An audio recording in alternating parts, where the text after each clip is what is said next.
Welcome to Running Your Stories. I'm here today with Gav. All right. Who we've talked to before. Gav's just been out running on the Summer Spine Challenger. Yep. And got on pretty well and had quite an adventure. So yeah. Wanted to have a chat about it. Yeah, it was okay.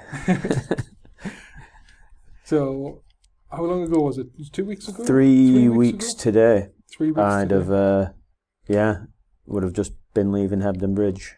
So what still hurts? Nothing as such really. Still have the blisters. Obviously the blistering was all on the thick skin right on the back of my heel, so that's taking some healing, but otherwise everything's okay now. All skin's healing up. Is your back healing up? Back's healing up, yeah. I've got some scars from that. All nether regions healed. I think it's just a toenail due to come off now, and that's it really. So, considering how I felt when I crossed that finish line to how I feel now, it's great. Yeah, it's surprising how quickly things change, isn't it? Oh yeah. So, I guess we'll wind back your story a little. Last time we had a chat, I think you were on with Sinead, before you did your 30 miles a day for 7 days. Yeah. When was that again? That was the first week of February. Yeah, February. Yeah, so started February 1st to 7th. And then this race being back end of June. Yeah, I think it was day before Father's Day, so about the 21st of June. So yeah, so basically from right off the back of doing the 30 miles a day with Sinead, it was just solid training for the spine, nothing else, just spine. Literally, I've lived, dreamt, constantly thought about the Pennine Way for months and months and months. Nobody that knows you has noticed that you've been so focused. No, my wife will. I think she's glad it's over anyway. Packing and unpacking bags and losing sleep over kit check, which was pretty much the kit check was the most stressful part of the entire process. Why, I don't know. But it was just brutal making sure you had everything. It was. Yeah, to be honest, I think I found that on the first time I did a spine event, the Winter Challenger, and you're right. That first time, there's so much detail in the kit requirements, and so much talked about on the Facebook group and things like that. Yeah, that it does kind of build it up a lot into a really big thing. And once you've been through it, you then know, okay, well, that kit's passed. I'll use that again. I'll change that for this other thing, and it's easier the second time around. I hope, I hope so. You'll find it easier in January. Yeah, I hope so. The Facebook group was another one, and the Facebook group were great, and that spine group is brilliant. It's probably got a lot of Facebook groups with, especially running related, can be very negative, can't they? Yeah. A lot of people just want to knock people down and slate things, but I did notice when it was getting towards the race and people started coming up with a lot of questions, it really starts making you doubt what you're doing. But it was just a matter of leave them, that's them, and concentrate on what you're doing and what's everyone eating and yeah. Well, I think it's a good point you mentioned actually, and something well worth mentioning, because we all get into our bubble of what's working for us or what we think is going to work for us and what we want to try. And it's absolutely right when you're going into a massive challenge that you should be completely focused and completely convinced that what you're doing is right for you. Oh yeah. But that doesn't necessarily mean it's right for everybody else. And you definitely get those answers where somebody will say, well, I'm thinking about doing this. Has anybody tried that before? And you'll get 10 people on there saying, you must not do that. You must do this other thing. Yeah. And it's, we're all different people, different stages of journeys trying to achieve different things. Definitely. There's a big difference between things you might do at the front of the pack versus at the back of the pack. There's a difference between being out for 20 odd hours versus 30 odd hours. Yeah. Oh God, yeah. I've never done anything in my life that had so many variables. and it's constant. It's constantly, your race changes. Yep. You know, I've run a lot of marathons, 10Ks, half marathons, ultra marathons, and you have a plan, and that's your plan, and the plan works. It's fine. Your spine, you've plan A, you've plan B, you've plan C, you've planned, you know, C.1, C.2. You know, it just constantly evolves. I suppose you can't really understand till you've immersed yourself in that world, can you? But it was mind blowing. Just yeah. Well, I guess just to try and explain that to somebody that hasn't been involved. So the Challenger, which is now the medium-sized race. There is a smaller one now. So the Challenger's 110 miles because you're going up to Hardraw, aren't you? Yeah. So that's 110. Which is, what's that in kilometres? 170 odd? 170, 180. Yeah, 180 kilometres.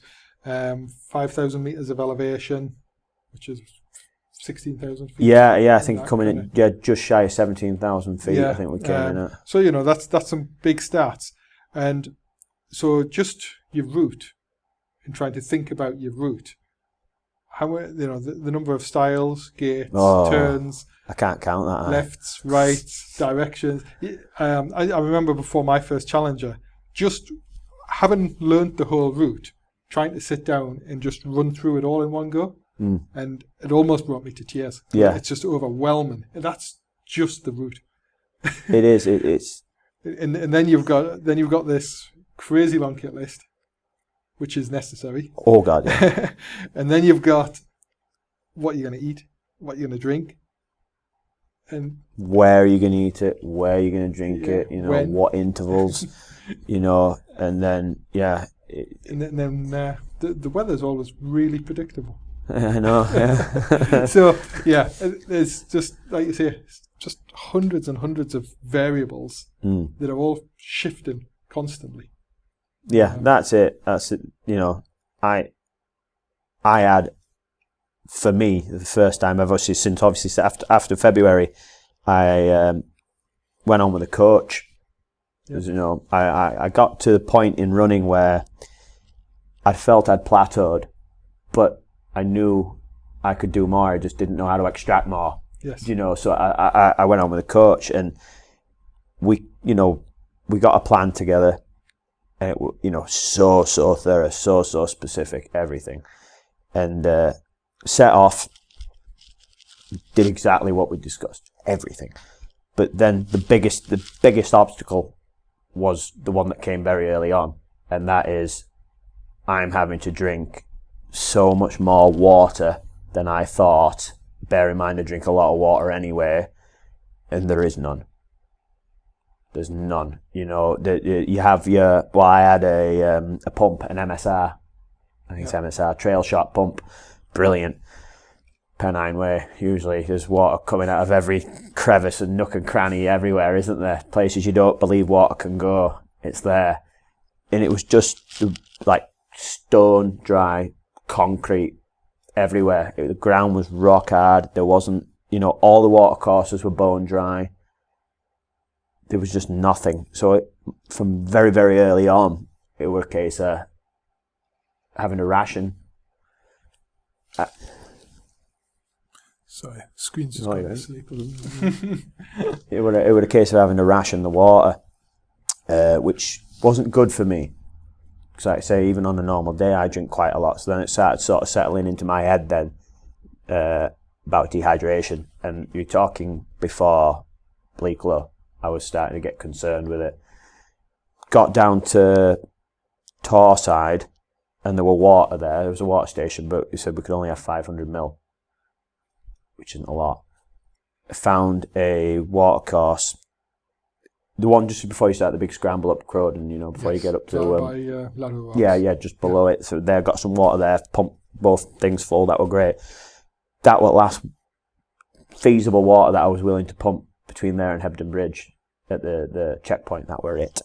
There was a little bit in Marsden, but I didn't even want to pump that, and that's saying something for me. It were rough looking green, and you know, that pump says it does 99.9% of all bacteria, and I thought, yeah, I don't want that 0.1% I think's in that water.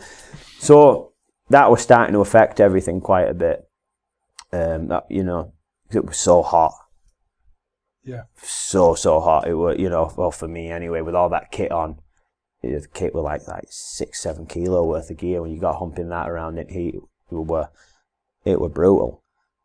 And even the shoes, down to my shoes, I absolutely, utterly convinced what I was doing with my shoes, what pair I was wearing to checkpoint 1, what pair I was wearing out checkpoint 1, pair I was wearing to checkpoint 1, my all-time favourite shoes. Absolutely love them, Mutants. Yep. Wrong shoe. It was the wrong shoe. It just wasn't enough cushion in them. It's obviously because the first section, I was so hung up on how much I enjoy that first section, all Kinder and Croden and all rocks. I like rocky technical terrain. It just blew my feet to bits. I got to Hebden blisters, which has never been a problem I've ever had on up to that kind of distance. Yeah, so, I mean, again, the Bleaklow in particular is usually really boggy. Really boggy. And as you're saying, Mutants, boggy ground, lots of grip, also grippy on the rock, would seem like a really good choice, as you say.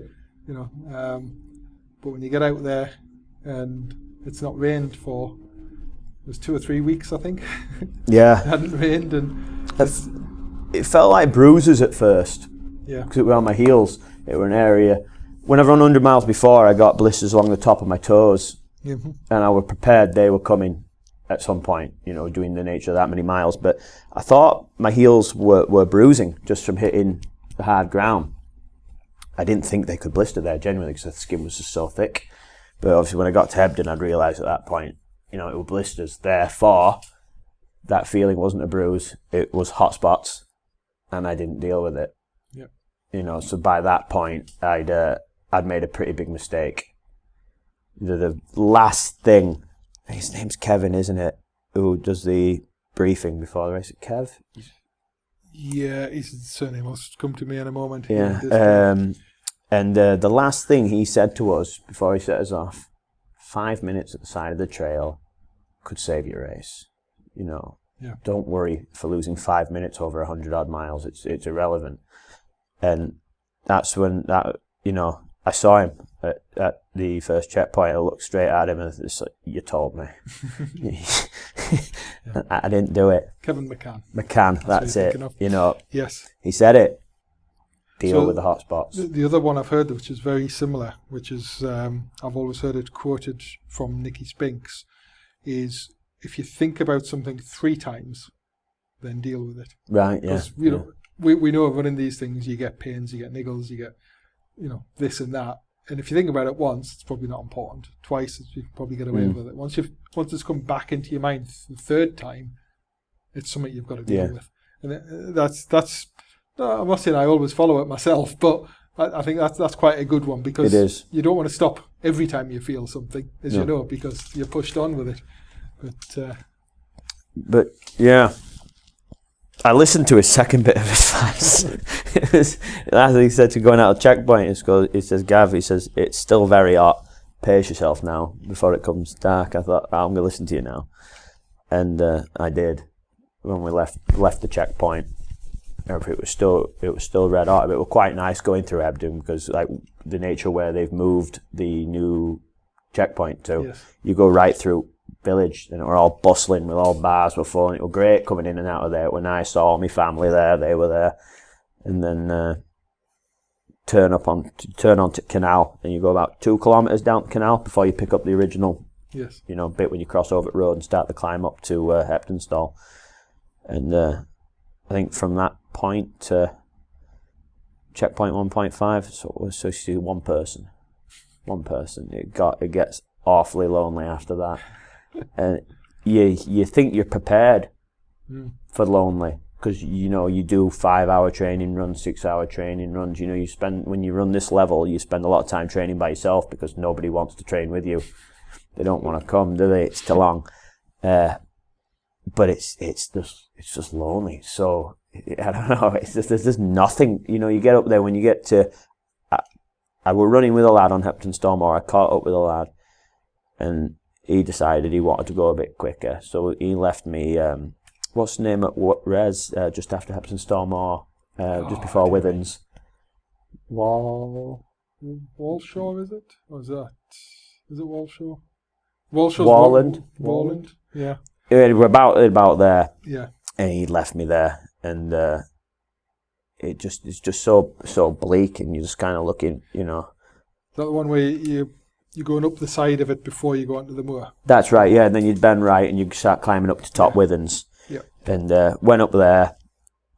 Like early evening. Heard some water trickling. Found the spring. I thought that's what I could do. Is that I filled water up, had something to eat, started feeling very, very good, like really very good. Feet were still a little sore, but at that point, that's all it was, sore. There was no other issues. Nothing were bothering me at all. Caught back up with that lad, and I think he'd gone a bit too quick, and he was sat aside. Yeah. He told me he was just messing about with a bit of kit, but I think he was tired. I never saw him again. So where did I get to? The what's the name at Tri Club? Keithley and Craven. Yeah, there. I got there. Managed to get all the way to there before nightfall came. Stopped there. Bless them. They had a lad running out to us all, getting us order what we wanted to eat, and then they'd radio it over. So when you got there, you were ready, so you didn't have to wait. I thought that was nice. Really nice. Yeah, so brilliant bunch from. Craven, amazing. Gary Chapman that sorts it all out. Up all night doing that for just because they like doing it. It was so bacon sandwich, and then it were hunker down for night leg, which the night leg felt like it was over in an hour. It just flew. The time was the shortest night, so it's 5 hours, isn't it, of dark. The only issues at night were obviously for those who know the course. Once you've passed the Craven Tri Club, little unofficial mini checkpoint sort of thing, it's a lot of fields. Yes, it's a serious amount of fields, and you get into them, and you see like 30, 40 sets of eyes on you. When your head touches them, you don't know what they are. You think, is it sheep or is it cows? Because obviously you're going to approach these fields very, very differently, aren't you? If it's a field of sheep, you're happy to jog through it. If it's a field of cows, you're going to walk. You're going to walk very steady. And it was just field after field of that. It was creepy as hell. I made 2 nav issues in night. One wasn't so bad, and one were probably about half a mile. When you get onto the canal for a very little bit, just approaching Gargrave, and then you get off the canal. You're going on a lane, and you turn right on a diagonal across a field. Yes. And I went into the field one before, rather than the one I should, and I'd realised what I'd done. I'd probably gone about half a mile across the field, so I had to come half a mile back. So that was a mile. So that really come back to haunt me later on in the race. But yeah, then got to fix the issue, obviously. Got through Gargrave. It was possibly just after Gargrave when things started to hurt and the wheels of my wagon were starting to come off. But yeah, then chafing started then. And that quickly became a big issue. They'll say it, only running people are going to listen to this. So it went, seeing my ass crack, and it had just gotten so painful. It was, again, a mistake that I made at the beginning of the day. I have an anti-chafing cream I use called Gurney Goo, and it is a phenomenal cream. It is brilliant. Where didn't I put it? Where did I chafe? And then it started becoming just brutal, and it was very quickly with that. Yeah, well, I have to say, after helping somebody on an FKT last year who was chafing in the same place, and managed to borrow some Vaseline off some other people that had come out, I do now actually carry. It's like the So you get Vaseline for your lips. So it's just this really small tin. So I carry that as kind of part of my first aid kit, just in case, like the situation you've just found where you realise you've missed somewhere, and as soon as you feel it, you can sort it out before it gets worse. Because I saw the tears in somebody's eyes due to that. And actually, after my Lakeland 100 2 years ago, I never felt it during the race, but for days afterwards. It takes a while to heal, doesn't it? Oh God, does it? When I do know what you're talking about. When you say deal with it when you feel it, I didn't. And then when I went to put some on it, that just made it worse. It was stung so bad. It honestly, God, it was like just putting acid on it. It would. Yeah. Then I was running down to Malham Cove, and I was getting to that point when I was literally having to hold one cheek apart. I'm sorry, that's hilarious. I know. It's funny now. It wasn't funny then. And I started climbing up the staircase to Malham Cove. I can't remember exactly what time it was, but I think it was around about 4:30 in the morning. It was just coming daylight. And I decided I was going to have a sit down on the staircase at Malham Cove, and I sat on a thistle. And I nearly tipped over, and I thought, right, I won't sit down, then I'll keep going. And then I saw someone behind me then, so there were a lad. Well, I saw someone behind me, and I couldn't figure out if they were in the race. Yeah. You know, are they just out for a morning run? Are they in the race? I don't know, but I tried to kick on a bit then and get to checkpoint. There's a set once you get up to the top at Malham. I quite enjoy that section. Yeah, kind of rough, rocky section. Isn't it? Yeah. You know, I'm not a big fan of the actual top of the cove. Yeah. Especially when your legs don't want to do the big strides and it's a bit slick.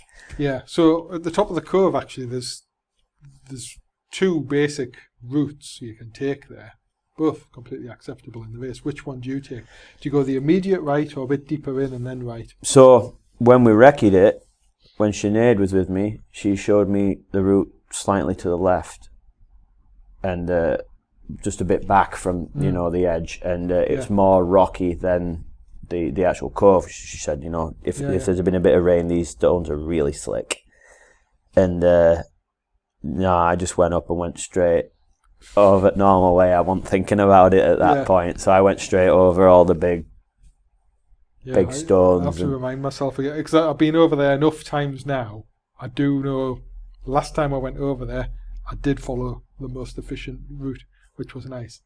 I can't remember now exactly which one. I think it's the one at the back, where you were saying you go slightly left first. It's not got like the little canyony bits. It's more just rocky. Yeah, but it brings you out to exactly the same style to pick up the rest of the route, doesn't it? So then that section after, I quite enjoyed that. I was sore, but when I got up to the top at rocky bit, and you start running towards the road, I started running again. Yeah. And I was going okay, and then I ran all the way to Mountain to checkpoint 1.5. I think it was John Bamber. Yeah. I believe was there. So got there and I were in pain. I was in quite a bit of pain. My knees were starting to say no. My heels were off. My feet were. I knew at that point. I thought this is bad. I can't take these shoes off now because I don't want to look. And I knew this guy were behind me, and I just gotten racy in my head. I thought, I don't want to be passed. I thought, I'm in 4th place. I thought, this is good, so it's okay. Yep. 3rd place could be just on the way. And so I stopped. I had a coffee. I took my pack off. I swapped all my food round, we discussed with my coach Howard, get me food for the rest of the last, however long it will be, about 15, 16 miles from there, I think. Yeah. I swapped everything over. What didn't I do? I didn't fill my bottles up. Oh, killer. I left. And I didn't realise I'd not filled my bottles up until I started Fountains Fell. And I thought, big issue with that. I think each one were about half full. But I just gotten. I need to go now. I need to go. The end is the end is near. There's a guy behind me. Let's go. So I went. I left checkpoint, and now we're running again. Okay, any inclines was a hike, any flats, slight downs were a run. Severe bits of down, I couldn't do on my knees. Wasn't having it, so I had to walk them. Crossed over the road. Started Fountains Fell. Which personally, I just hate it. I do not like Fountains Fell. I just find it such a boring, long drag because it hugs around the shoulder of it, doesn't when it? you go into that farm and then you're trying to pick up the track up to the stile. It's just I find like that so weird. It's like you say, it's steep, but it's like grassy, so it doesn't look like if something's rocks like at Malham Cove and it's steps, it's steep and you kind of pace yourself for it. But like you say, that's first section up Fountains Fell. You look at it and you think, it's just like one of the local hills we have around here. It's kind of nice and curved, and you should be able to go up that.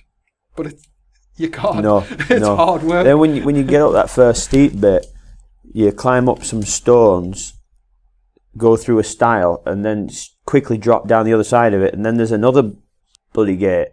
And then when you've got all that kit on, you can't fit through all these gates properly.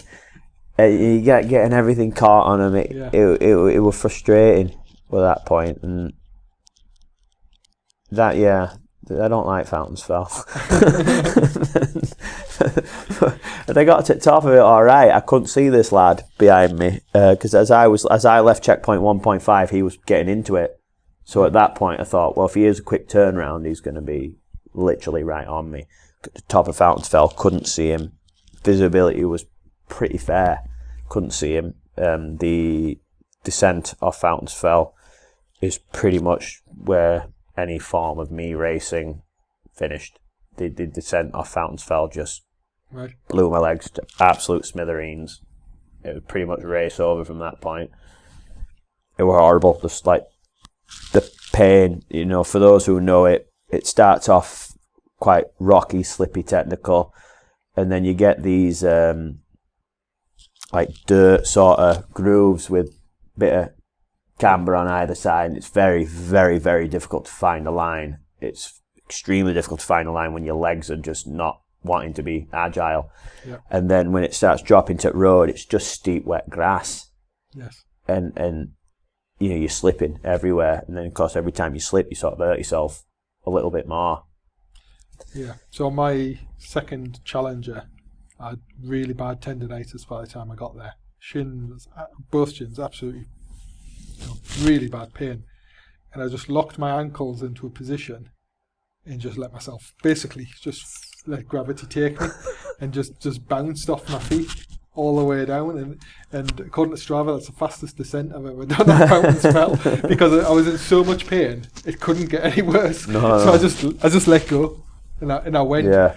And I thought, at some point I'm going to come a cropper here, but I didn't. And it was the fastest I've ever descended it. No, it's good. It's a tricky descent. It is because everywhere you run, on paper, Fountains Fell seems quite easy. Yeah. It's just it's a hill up, curves round, sharp, rocky, pretty quick descent. And it's a clear path as well. The nav's but it's just not. It's just a hard hill to do. And then, hey, what's next? Then you go Pennine. Pennine again. And I was just getting slower and slower and slower. I could see this lad then. He was coming then. And he was going really quick, actually. Yeah. In fairness to him,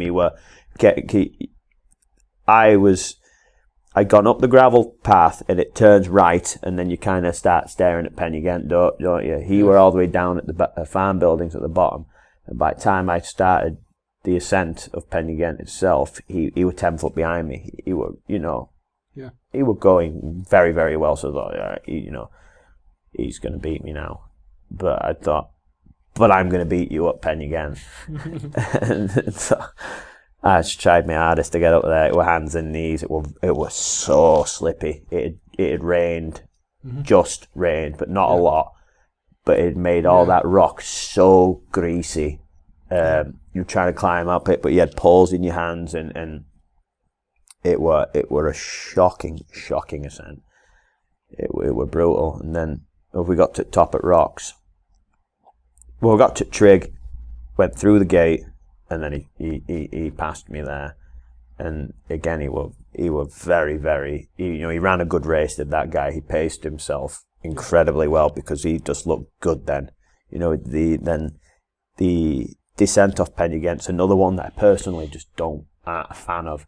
You got them rock steps, and they're just sort of paced so awkwardly that you've got to have a stride in between. So you kind of look like you've a child that's just learned to walk, and you're going downstairs. Do you know what I mean? Well, I'm a bit taller than you. Imagine how I find it. It's horrible. Like you said, they're just off, aren't they? You can't skip a step. No. And they're not the best. And it was quite early, so it's still pretty quiet. But there were a few, you get a lot of charity 3P groups. Yes. There were a couple of them, and I don't know what I'll have looked like to them with all that level of kit and poles, and I was struggling to keep to their pace. You felt like I want to tell them, I've done 90 miles to this point. Please don't forget. It was just horrible. And then when you finish them steps, you get to the nice technical rocky bit, which is okay. It's not the best when you saw, but it's a fun bit of trail. It's all right. And then obviously it becomes very, very, very well manicured, but quite steep gravel. Yes. Which again is not something I generally like running on, but that's about the second point in the whole race I turned my phone on. Because I'd had it in airplane mode, just so I won't bothered. Put the phone on, I'm trying to ring wife. I was losing it, proper losing plot by then. I didn't want to DNF, but I was doubting whether I could actually get myself to the finish at that point.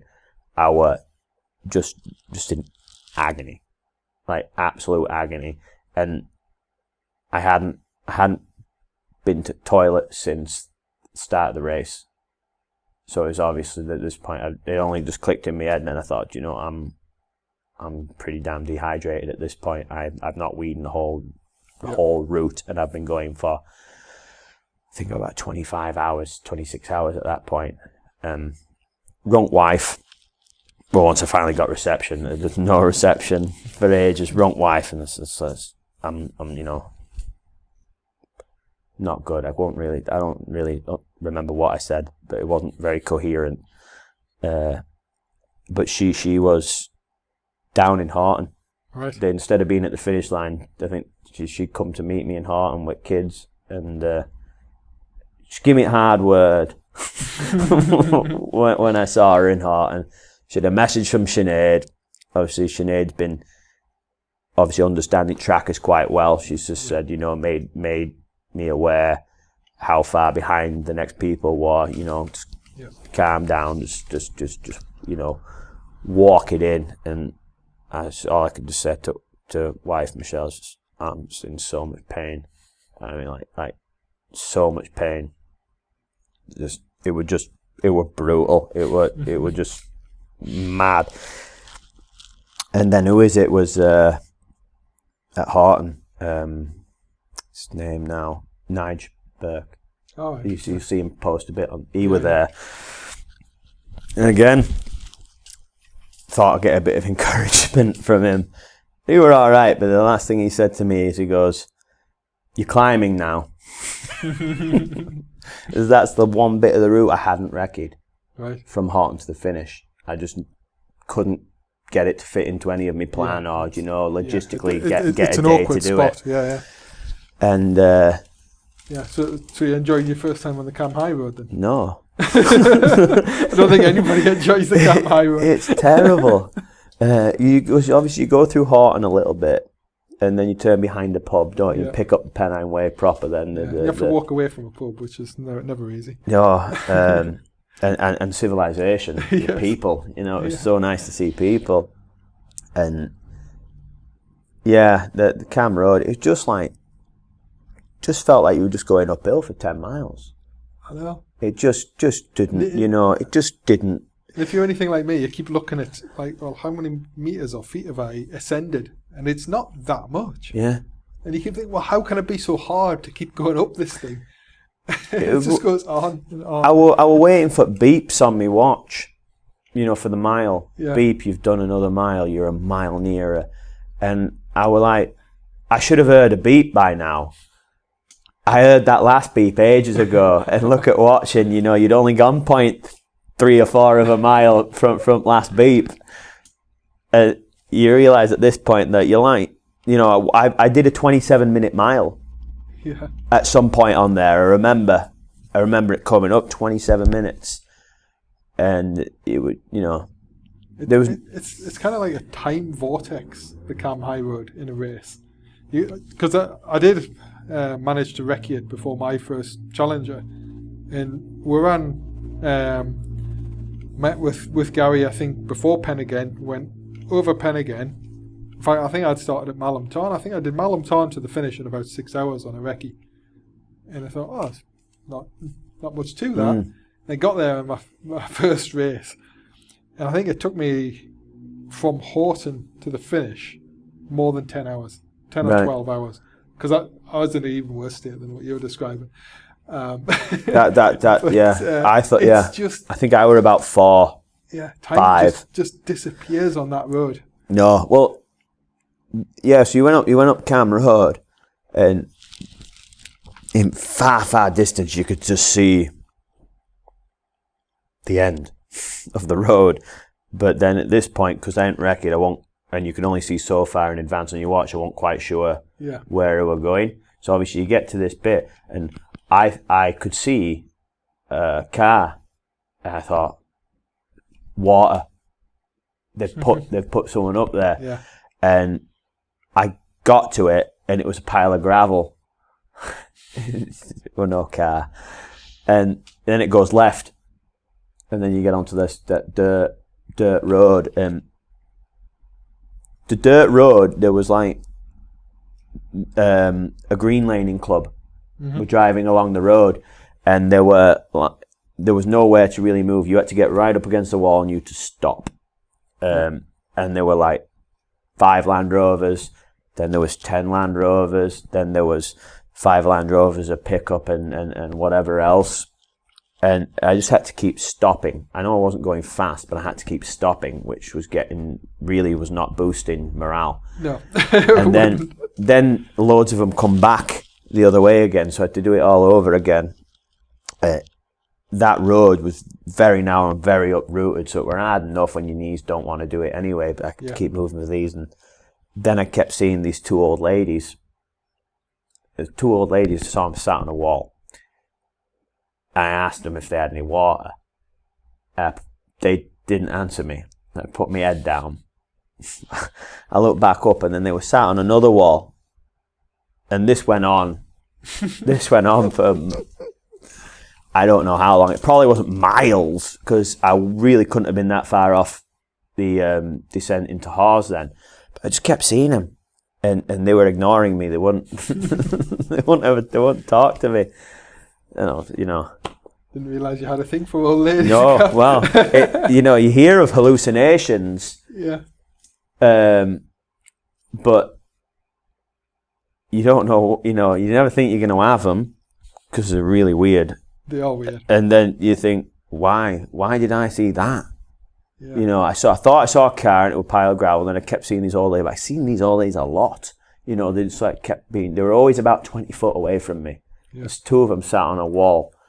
And I kept doing that a lot as well, thinking I had sunglasses on my face, which I didn't. But yeah. I remember that first time in the race when I was completely wrecked when I got on the Cam High Road. And like you say, there's that bit where it turns left and it goes onto the sort of dirt road part. And there's almost kind of like a tongue of black tarmac there. Mm-mm. And it was completely dark, chucking it down with rain. Head torch was barely reaching the ground with the light. I remember just seeing that blackness and not being able to work out what it was. I didn't know whether it was like a huge pile of something up or a huge hole down. Yeah. And I walked up to it with my trekking pole and I poked it. And then I was really confused. I had to poke it again. And then eventually, I put my foot on it. Oh, it's like tarmac. Because I just couldn't figure out, was it going up or was it going down? Because it was just black. It was just emptiness.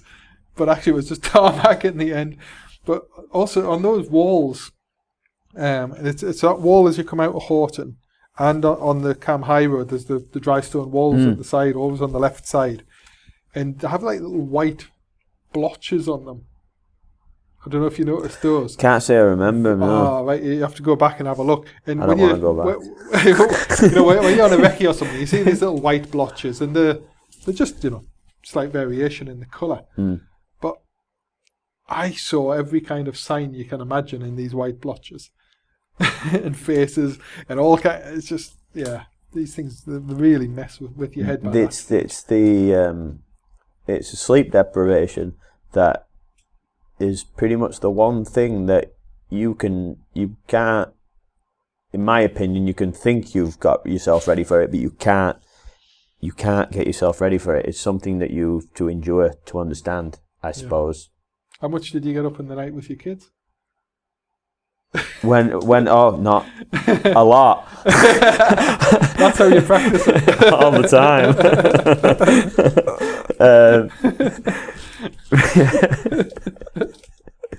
So much. It's the only thing I can ever compare it to from when the kids were small. And that's it, isn't it? So, I've got twins, you see.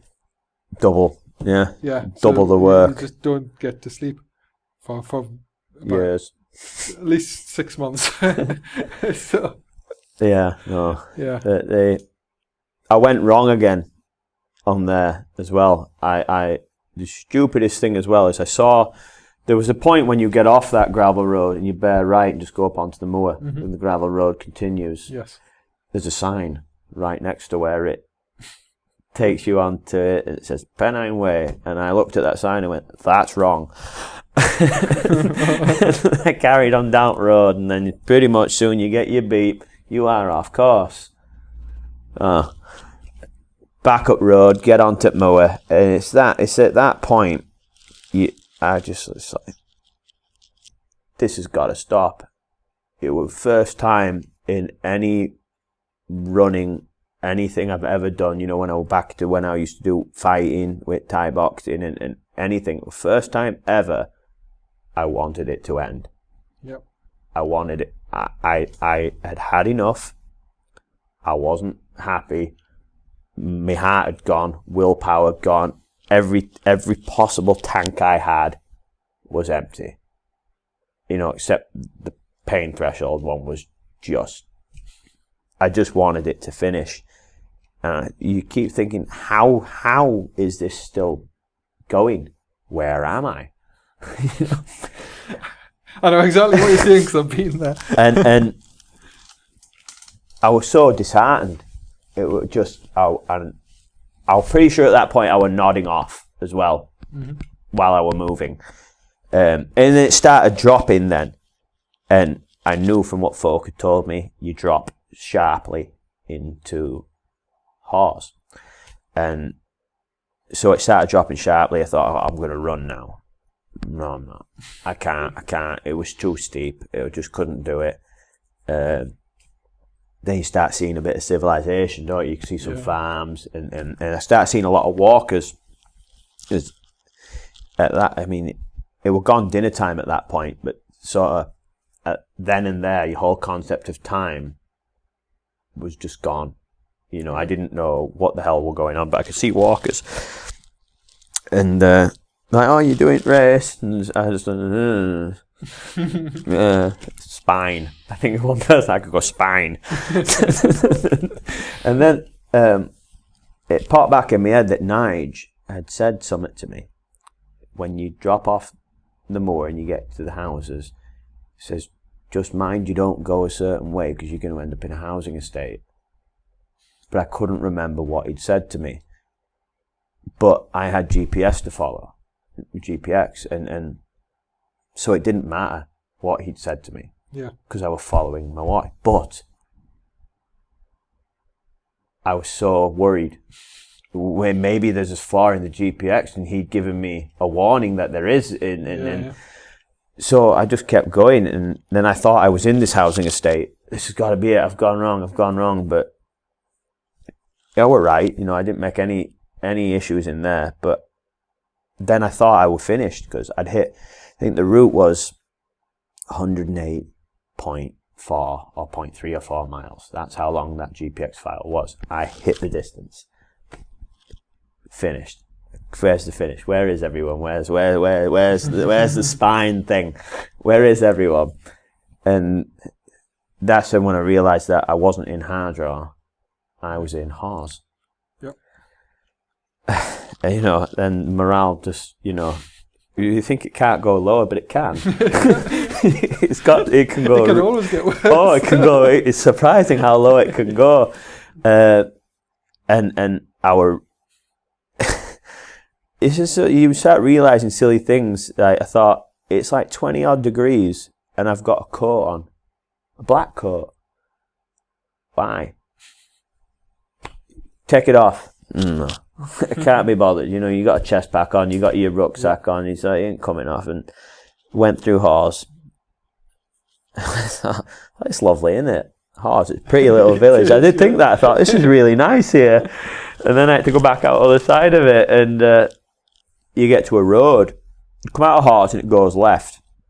And I remember seeing a jam company. I remember thinking we sell them jams in our work. It was like Rydale jams, preserve thing. And anyway, I remember seeing that. I just thought, jam. And then you cross over at road, and then there's just a dead straight road looking down. And at this point you're thinking,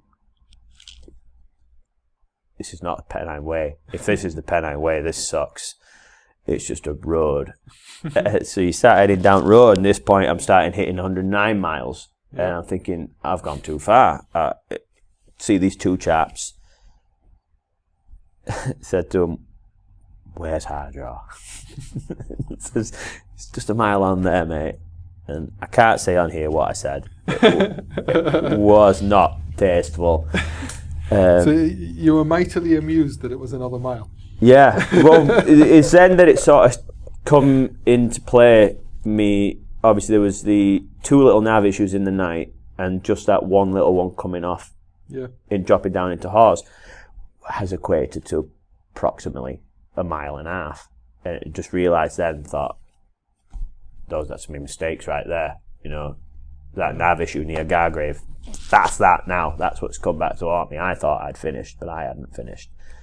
And so you start following a river, I don't know what name it river, and you're just going alongside it for a bit. I think you might go over it at one point, and then you follow alongside it again. Just this boring road. Everyone's been so pleasant to me. You get along it faster if you run. I bet you do. Everyone's been so nice. Hi, are you alright? And you know, no. And then it goes up quite sharp, but then you go through a stile and you're back in fields then. Yep. And it just, you know, just when's the end? Where is it? Well, it's like you feel like you've just gone into some vortex, and it's just... Those fields are weird, aren't they? They've got those kind of stones that are almost a path and almost stepping stones, but somewhere in between. Yeah. They just kind of go through the fields. But not all the fields. Some of the fields don't have them in. And it's got those stupid gates that are on a coil spring, and you can't open them. They just keep shutting on you. You can't get through them. And it takes like 3 goes to open them, and then they catch your bag, and then you're snagged on them. And I don't like those gates. And then, like you say, it's that kind of path. And I was on the path, and I wasn't getting off that path. You know, all the other people, bless them, walking towards me, they to get around me. I wasn't getting off that path. But then I could see someone, and it looked like they had a camera, and I thought, right, yeah, that's a good sign. That is it. And I was looking, I'm certain that is my boy. Those are my boys stood there. They won. Got up to a guy, and it was someone filming for Spine, you know, doing a bit of a document thing, and funnily, the bit he recorded of me didn't make the cut. I've not seen it anywhere. and saw wife, saw Sinead, and then I ran to finish. When I've seen video back, it was so slow, and I thought I were like, this is it, you know. I bet I was still 15-minute miling, and I thought I was sprinting. Yeah, that were it. Then it finished. It just comes at you like that. After all that, finish, done, and then it's weird. It was dead emotional. Like, you know, I must have cried in that race 5 or 6 times. Why, I don't know. Because it just. But then when you finish that, it's you just mind blowing. You mustn't have been as dehydrated as you thought. Then. No, because I could find tears. But yeah, done, finished. With it being, you want to say the sort of the disappointing bit of it, but it was beyond anyone's control. The COVID measures meant that you just didn't quite get the finish you deserve. Yeah. Do you know what I mean? The finish you want. Everyone's kind of still, you know, well done, a bit of an elbow one. And you want the Uggs, don't you? You want the big rigmarole. Yeah. And you get there and that's it. That's it. Then it's done. And you think, you've willed it for so long. And then when it hits, it's kind of sad. You know, it's finished. 12 months. I obsessed over that race for 12 months. Everything I did when I ran the 100 miles in October, obviously I did that for charity, but I really did it with an eye on the spine, just to see how I'd cope with the distance. 30 miles a day with Sinead, again, brilliant challenge for charity. I was using that for the spine to see how I'd cope with, you know, just being fatigued and constantly moving. Everything I did was for the spine. And then that's it. It's done. It's finished. And it was just, it's kind of bittersweet in a way. I've finished it. First and foremost, I did not think I was going to finish that race. First time in my life, I thought I was going to have a DNF. 100% nailed on. But no, over the line, done, finished, amazing. Kevin were there. You know, I saw Kevin at the start. I saw Kevin at checkpoint 1. I saw Kevin at the finish line. So it was really nice. You know, he's kind of stalking. Yeah, no, I think he likes me. That were nice.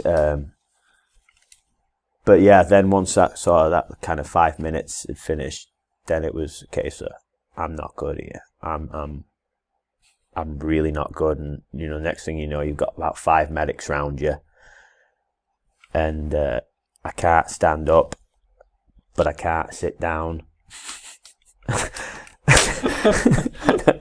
It just hurts. I couldn't get my shoes off, so medics, bless them, took my shoes off for me, and then it became apparent that my socks had pretty much fused to me. Nice. So to get a bucket of water, put my feet in it, with the socks on, to wet it, pull my socks off, and you know, you like that. You know, you don't want to look, because you know it's going to be pretty grim, and look down at your feet, and feet were just blown to absolute smithereens. And it's just, I said, "I'm saying, can you take my sunglasses off my face, please?" He said, "You haven't got any on." All right, that's fine. That's that dealt with then, isn't it? I just said, I think I've chafed. And then it was just the pain of that chafing. You know, the skin all off the small of my back. Yeah, my ass crack. The sweat had just become like acidic and just burnt it. You know, all just. Yeah, it was painful, really painful. I was just so dehydrated. I was so thirsty. I think really, generally, I should have gone to the hospital. I think I were in that. You know, after the race, it was nearly 30 odd hours before I started going to the toilet. You know, it is a dangerous level of dehydration. I was talking to Sinead, I don't know, probably the next day, and I was asking her how much blood you were peeing. Yeah, I certainly came out the other side. Yep. I don't remember weeing any. I remember the burn, you know, of finding your first wee and the colour and all that was like, that's not good. When it's like really kind of dark brown, that's because you're weeing blood. Well, then I was weeing blood. And I know from first-hand experience. That's why I'm... And blood were coming out t'other end as well. Yeah. And I just couldn't get myself right. You know, I was drinking water. It wasn't that I wasn't drinking, but it just wasn't doing anything. I was getting some tailwind in me, electrolyte. You know, our wife were looking after me, giving me everything I needed, food. You know, but it just wasn't. I wasn't improving. That's when I think, in hindsight now, there was a moment we rung doctors, and doctor says, look, you know, if we did a blood test on you, it takes like a week to get the results. You need to go to A&E if you think you're like that. And I didn't go. I felt it wasn't worthy. It's for emergencies, isn't it? You feel you don't want to turn up saying I ran a 110-mile race a day ago. Please help me when there's real problems, isn't there, with people? I think the risk you run, and the reason I know this is because I've been in that kind of state myself before. So I'm kind of speaking from personal, chastising myself for being in that state, is that you've damaged your kidneys. And that's why the stuff you're drinking isn't making any difference, because your kidneys can't process it. And that's why you pee blood, because it's coming from your kidneys. And that's, like you say, the thing is that, you know, clearly, because we're sitting here a few weeks later and you're absolutely fine, your body's recovered really well. Yeah. And the human body's got an amazing capability of doing that, but it obviously could have gone a little bit the other way. Because that's where you've got to be really careful with what medication you take during that kind of time as well, which is the kind of thing that can just push things over the edge in the wrong direction. So yeah, it's I've been in exactly the kind of state you're describing. Yeah. After my first winter challenger, I was in that kind of state, and I've kind of vowed to myself not to get myself into that state again. Oh God, it's not the. It's yeah. You don't want to be there often. No, it's really. Yeah, I think it's I kind think of it's care a bit for scary getting into that state, isn't it? Yeah, oh, very much so. It's just like. Yeah, I was just sat at home and you know, as much water as I wanted there, food, and you just seem to be like permanently stuck in this sort of you just dehydrated, spaced out. Yeah, you know, you can't make sense. You can't hold a conversation. You know, you zone out. Someone's talking to you, and you're just not listening. You know, it's a bit of a male thing, isn't it? But it was amplified. Yes. Yeah. But yeah, then day after, I had an extra day off work, and I came to. You know, it were. I were all right then. I were fine.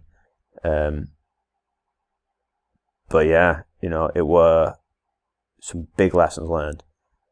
I've always vowed I'm going to do the full spine. Yep. Everybody pretty much kind of went the opinion with me that by now I'd have signed up for it. But I'm not. I'm going to do it. But I'm not ready. I am not ready. And this is coming from me, I just do things. You know, I just sign up for things, and I train hard and I hope for the best. I am not ready for that. I think if I'd have had to set off out of Hardraw that day, I was going to collapse. I'd have been in an ambulance. I'd have been in with mountain rescue. I'd have been just another statistic of someone who, you know, I couldn't have gone any further. No way. Well, that day I was hoping to get up on the Cam High Road to see people coming through, which means I'd have seen you up there. Because I was just going to kind of hang around and see as many runners as I could, because obviously you're not meant to go and support one person. And, you know, you're a good-looking guy, you know, but you weren't my primary reason for being there. But as it happened, I was out with Mountain Rescue, helping the guy get off Black Hill. It was on the full spine. So I did the same thing. I did my challenger, ended up in the same kind of state as you. And then I did another challenger first before I attempted the full spine. And even I DNF'd from the full spine, but that was through injury in my legs. I was quite safe. I hadn't done any ridiculous damage to my body. It was just one of those things. Foot goes down a hole, foot twists 90 degrees. It's the nature of the terrain, like isn't it? Yeah, so it's one of those things. So, do you know yet what you would do differently, or do you know that you're looking for answers? I know. Especially now I'm on with Howard and my coach. I know I'm training very, very, very smart. You know, I do everything he says to the T. You know, and it's working. The water situation was a bit just beyond my control. If there was lots of water on that course, I'd have been using it. You know, so that's something that just was just the nature of that event that week in the summer. That was you know, you get in the winter, you get the snowy one, the wet one. This was the dry one. You know, then that's what presented the difficulties. Nutrition, food got absolutely on mark. It was perfect. Really was, you know, up until them last few miles when I had no water, then the appetite just went. But otherwise, I was eating very regular intervals. I was eating the right things, you know, everything absolutely on mark. It's me that I didn't look after me. It was my feet, my knees, the chafing. You know, these are all things that I need to do better. You know, I should have identified that it wasn't bruises on my feet and it were hot spots, and I could have got my blister kit out that I had to carry with me as mandatory kit and bloody used it. I could have done that, you know. When I that first sign of chafing, I could have realised, I hadn't put cream there. Put it there. I didn't. You know. Yep.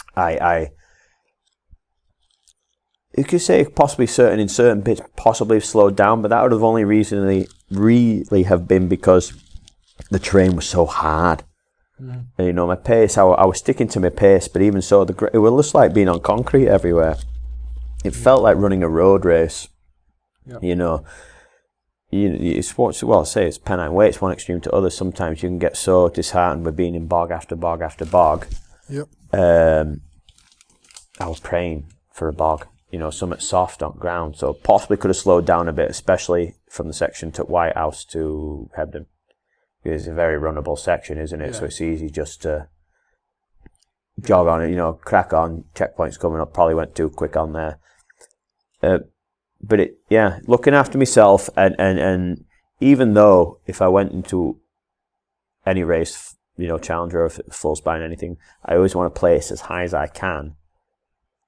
Lose that mentality of threatening when someone overtakes you. Yes. Because it's not a half marathon.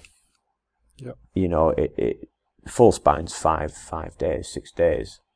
You know, someone overtakes you, it really, in the grand scheme of things, is not an issue at that moment in time. So, you know, not at all.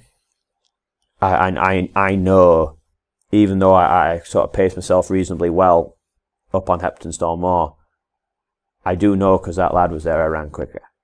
Because I was talking to him. And I remember thinking to myself, this is not really the pace I want to run at, but I felt good. But, you know, 30, 40 miles down the road, that comes back. Yep. And it haunts you. And there was those 90% of that race, I stuck to my plan. But that 10% that I allowed myself to do things differently because there was someone with me or whatever the case may be, it's them instances that come back and get you. Yeah. You plan your plan, and you need to stick to it. You don't miss an interval when you're going to eat. You know, stop, and deal with your issue. for the love of God, do it, because he said it and he's right. You know, the Challenger had 61% DNF rate this year, which is like the worst ever by 8%. So it had a near enough similar year before. And you wonder, don't you? 'Cause you don't get to talk to all people. Not everyone puts a bit of a race review or a blog or anything on.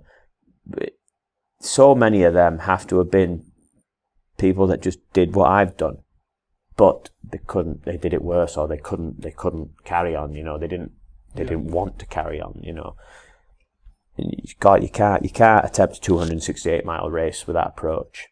I'm going to go all guns blazing, and I'll get to the finish, because heart's okay for an half marathon, heart's okay for a marathon, heart's okay for a sort of low level ultra. Yep. Heart is just not near enough for that event. It just smashes you in the face. It's a bit more of a thinking man's game when you get up to the big distances. It was unbelievable. I've come out other side to it now. My target time was sub 27 hours. Mm-hmm. Now, I still believe I could have done sub 27 hours on another day. Couldn't have done it on that day, but better conditions, I know I can sub 27 hour that course. Absolutely know I can. We should do that sometime, you and I. Yeah. Because I know I can as well. Yeah, I know. On the right day. Yeah, right day, right conditions, sub 27 hours, I absolutely know I can do it. At first I was disappointed because I came in at 31 hours,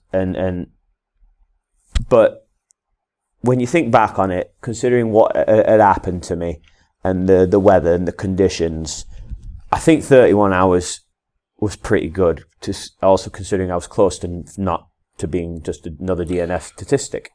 Well, I think the point, the time will be what the time will be, and these kinds of races have fast years and slow years, and the time from year to year changes because of the weather and the condition of the course.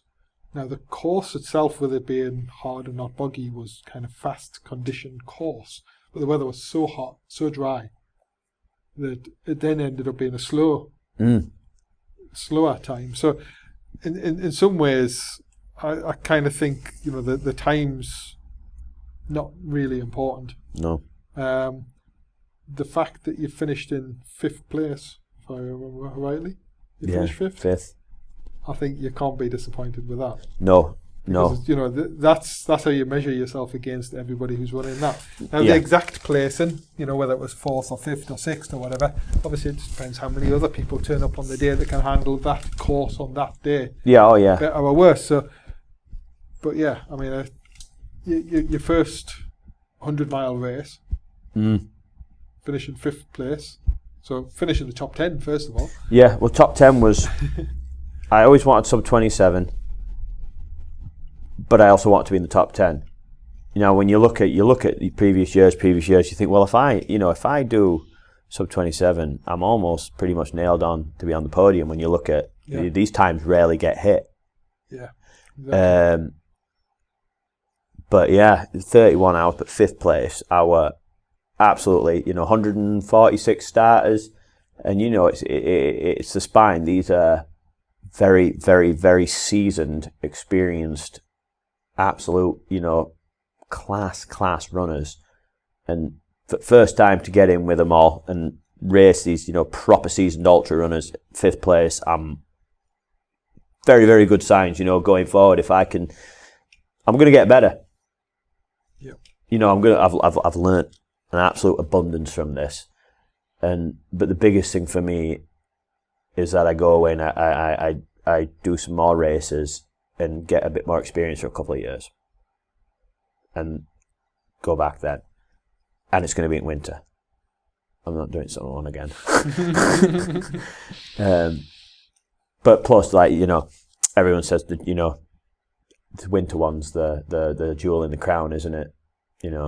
Getting a Kirky 8 home in winter is getting there any day is flabbergasting for a human being to do that. But the winter one's the sort of the one, isn't it? The main reason I always went for the summer one was due to COVID. and the waiting lists to run the winter events, Yes. is massive, because some of us are less preferred one. So I thought, well, I don't have to wait 3 years. I can do some of them. Yep. But it just so happened that it just wasn't favourable for ginger people. Really. But yeah, like I say, still to come away with the 5th place for it is. I think it's interesting as well. And I'm always happy to chat about everybody's stories, but the thing I find really interesting is there'll be people that have finished just under the cut-off time. I'll just look at the finishing list and say, oh yeah, there's Gav Pittman in 5th place. Oh, I bet he just flew through that course with no problems at all. Look at the time he did compared to me. And so it's good, kind of sharing the stories. I think this kind of race, wherever you finish, you've had a hard time. Oh yeah. And it's kind of a different type of a hard time depending on whether you're front of the pack, back of the pack, middle of the pack. That's it, isn't it? You want to, Strava. Oh, you sometimes if you let it sink in, you think you can get very insecure with Strava. Definitely. It can be one or the other can Strava, and when you see people, everyone's looking at that race, and they'll look at your average mile time. My average mile time, I averaged in the end 16.5-minute miles. And you fear that people are going to think, God, he's slow, Well, I can honestly say, because obviously I've looked at your Strava from this race, and I looked at it and commented on it straight away as soon as it popped up. I did not look at your average pace, because I know what these races are like, and I know the average pace. It's irrelevant. Exactly. It is irrelevant. You can let things creep in. You can. If you want.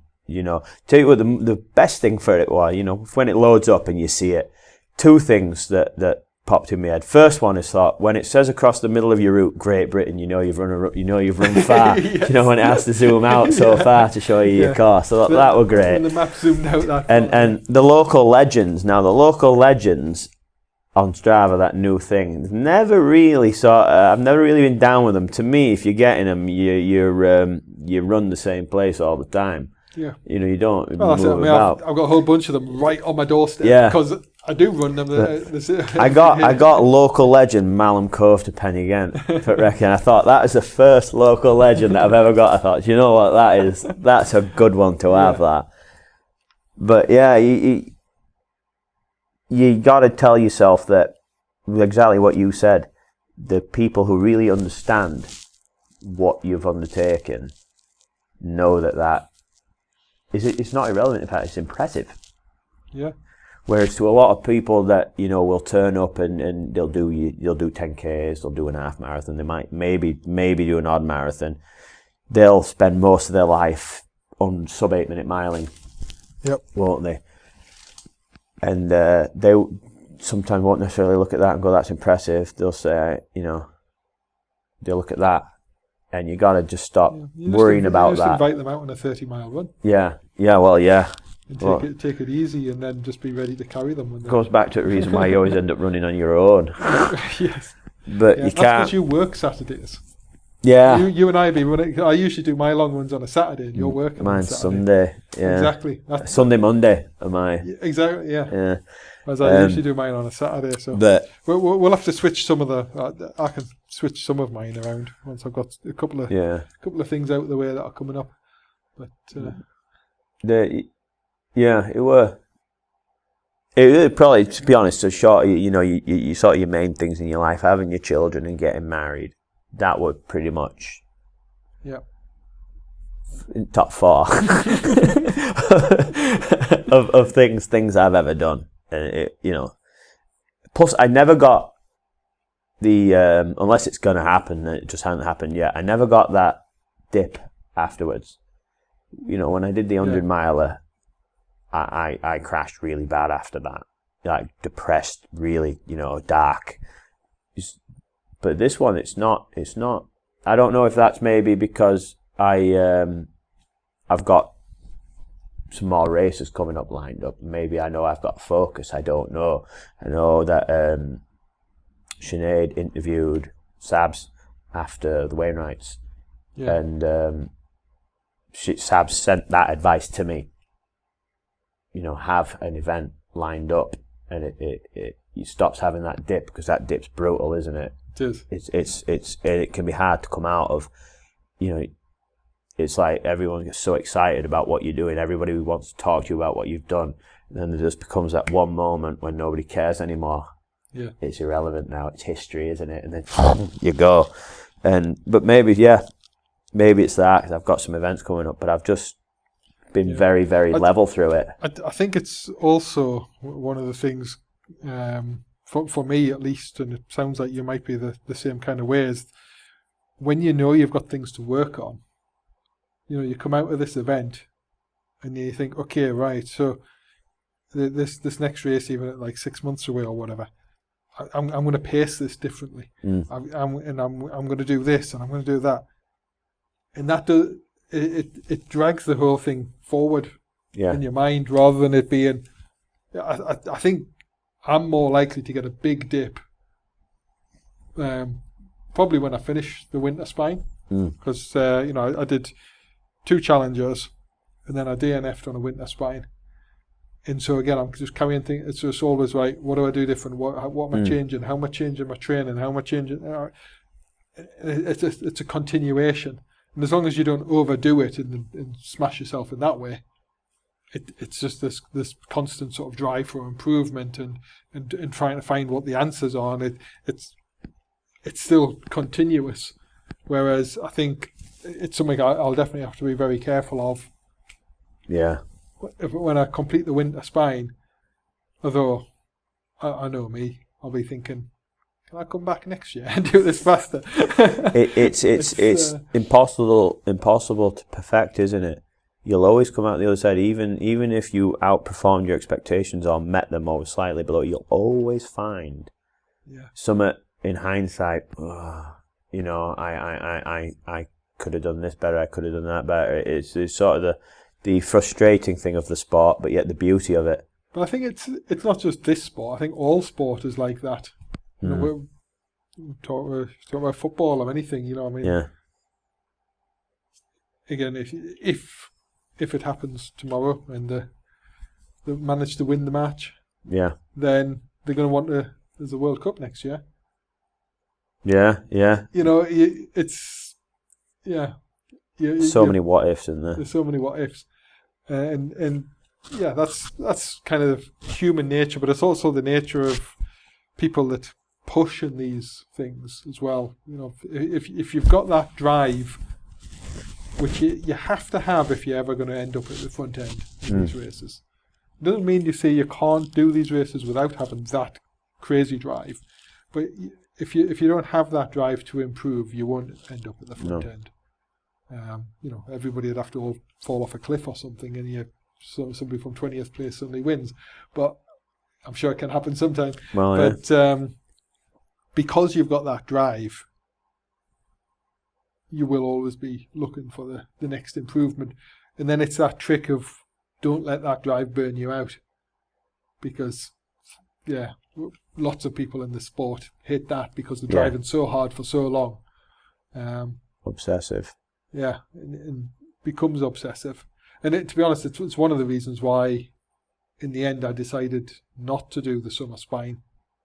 And I've focused on some different things, some different races this summer. It's kind of almost to break my obsession with the spine. Give myself a break from it and just think about something else. Get focused on something else. Yeah, it's exactly the same with me. As I said to my wife last week, says Pennine Way has just had 12 months of my life. Yeah. Says I'm not giving it another 12. I will, but not take a break from it. Pennine Way is going nowhere. There's other races I want to do. I want to go. I want to find some ultras in Scotland. To get some up with Ben Nevis in Snowdon in Wales. I want to do a bit of travelling, see Britain a bit, do some races. Lake District. The rounds. They're calling. So I want to do all these because if you're gonna, for me, and if you're going to do the full Pennine Way, you know, you're not doing a Bob Graham in between. You know, you can't. It's just different. You know, you're going to have to give 12 months of your life to it. Everything. You know, even if you do any other races, the B races, you know, because you're using them as a training model, aren't you? And so therefore, you can't. It's just all your eggs in one basket, isn't it? Yeah. And you like I say, I just need a break from it. But like I say, it's in a good way. It is. It's a good plan. I was saying for weeks, yeah, you know, if this goes okay, I'm going to do it full in next year. But now I've done it. You know, I will do it. 100%, I'll do it. Yeah. Or, you know, I will sign up for it and we'll have a go and we'll see where we get. But not yet. Before I'm 40, that's the goal. Before I'm 40. Oh, yeah. We'll get there. Yeah, you've got plenty of time. Oh, yeah. I've got, you know, I honestly believe I have what it takes to do it. But yeah. Well, Anna, who just set the women's course records, she's 51. Yeah. She just set the women's course record. So you've got plenty of time. Well, this is another thing about the sport which always rush into which always encouraged me. You know, I'll have been one of the youngest people on roster. You know, your big ultra runners, they're 50 plus, never mind 40 plus. You know, there's a few of them. If hear you saying that'll be giving you good hard stares. You know, but that's what it means. It takes just so much experience to be able to do this distance. The young people, they're not on scene with it. Some are, and they're pretty exceptional.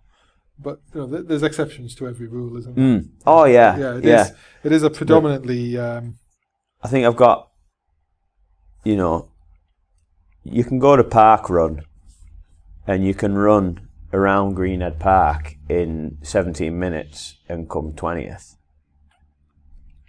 You know, because they're all 20th. You know, but you could run 17 minutes and not win it though. Yeah, you're not competing with front few anyway.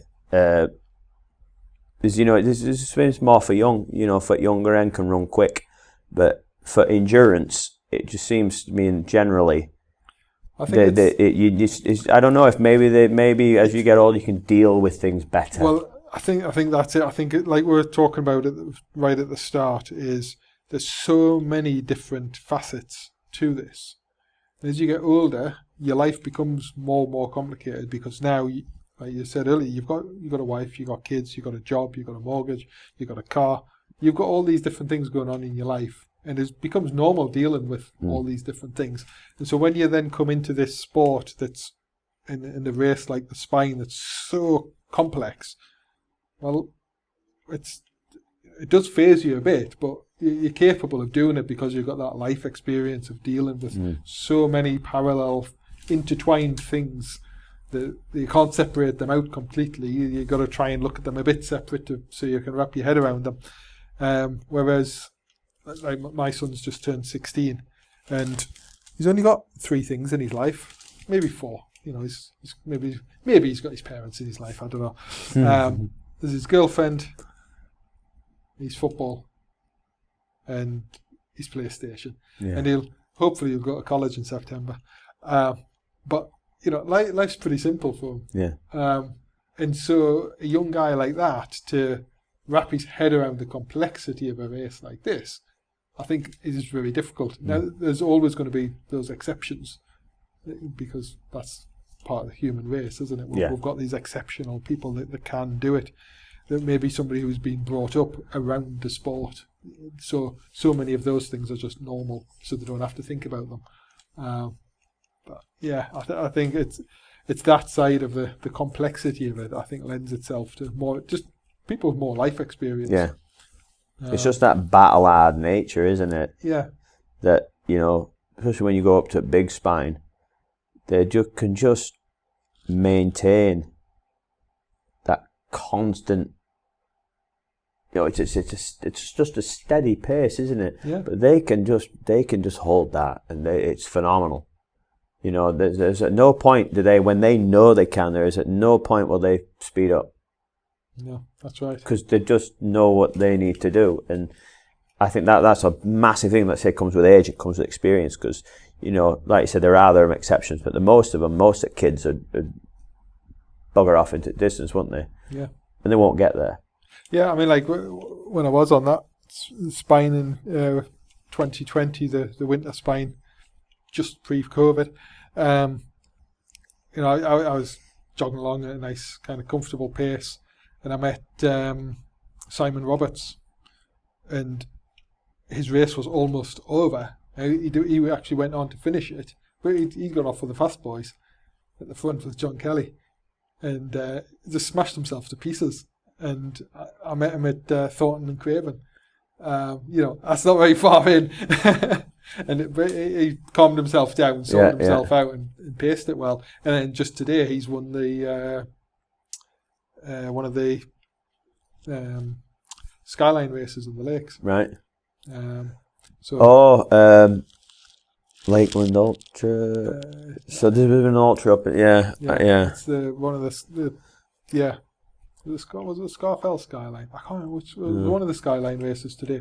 He's just won that. He's a great runner, but like you say, a bit too keen going off a bit too quick, which is what I did in my first Challenger as well, and smashed myself. And then went back on my second Challenger, tried to run slower and finished 10 hours quicker. Because that's the nature of ultra running. That's it, isn't it? This was probably one of the first races ever when I kept my head at the start. Yeah. Which is pretty amazing for me. Even though the wheels fell off, you still ended up with 5th place. Yeah. The lads at front, a lad called Nathan Drinkwater, and there was another chap. I don't know who he was. I only know that this was Nathan Drinkwater because I remember Kimmy sort of saying, this is our side. He could be one at shouts to win it. Yeah. And he set off. Gordon Bennett, he went for it, and he ended up about 2 miles outside Hebden Bridge. Done. Yeah. Some people can do what he did and just keep going. Damn them. And good on them. I just say good on them. You got to run your own race. But I stayed back. I let people go, which was one of the hardest things I've ever had to do. I did hear this rumour about this guy at the start going around telling everybody he was going to win it. Maybe it could have been Nathan. There's this little ginger guy. Oh yeah, he's awesome. Yeah. Yeah. No, he just stayed in corner, quietly nervous. Actually, having 12 wheeze. The last 12 wheeze that week. Yeah. It just reminded, just when you said sat in the corner, quietly nervous, reminds me, I think first time you and I spoke to each other was White Rose Ultra at the cricket club in Outlane. And you were sat on the sofa looking nervous. God, how long ago will that have been? And I came across and said, I'm sure I've seen your face locally a few times. And we had a good little chat.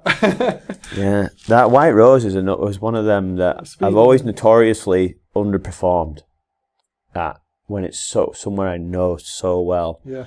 And it's such a runnable course. That must have been 2018, November 2018. Yeah, because I've run it. I think I've run it twice, and I've run Summer one. Yeah. And I've never had a good account of myself on that course.